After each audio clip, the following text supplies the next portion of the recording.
La mise en place d'une équipe féminine telle que demandée par la Fédération camerounaise de football ou encore la réhabilitation du complexe sportif de Coton Sport sont entre autres les principales informations à retenir de l'Assemblée générale de Coton Sport de Garoua. Réunis en session ordinaire, comme il est de coutume tous les ans, ils ont tous répondu présents, parmi lesquels les joueurs et dirigeants, tout comme les 258 membres influents de la mutuelle du club. Une assemblée générale qui s'est déroulée dans la discipline, avec une forte mobilisation et adhésion de tous les mutualistes, de tous les membres de cet AG qui se sont comportés dans la discipline pour que les assises là soient une réussite. Ce que l'on retient des assises est que de nombreux projets sont en ligne de mire, notamment la mise sur pied de l'équipe féminine. Comme dans le processus, nous avons déjà, pour répondre à ces exigences, nous avons pu signer une convention avec une équipe qui s'appelle Lion du Sahel, et qui fait des bonnes choses déjà sur le terrain, à l'image de Coton Sport.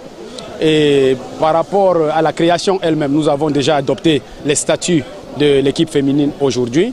Et je pense que dans les tout prochains jours, nous allons mettre en œuvre le dispositif qui doit mettre l'équipe même en place. Mais aussi la réfection du centre sportif, tout comme la pelouse. Beaucoup de projets pour la réhabilitation du centre sportif, le complexe sportif de Coton Sport. Hormis l'immeuble qui doit abriter les joueurs et l'encadrement technique des jeunes qui doit être finalisé.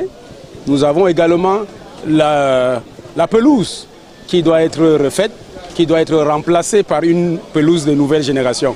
Et tout cela, ce sont des projets qui éventuellement seront financés dans les tout prochains jours pour pouvoir atteindre nos objectifs. Éliminé à l'étape des préliminaires, Coton Sport de Garoua, qui s'est offert les services d'un entraîneur expatrié, compte pour cette saison se refaire une santé.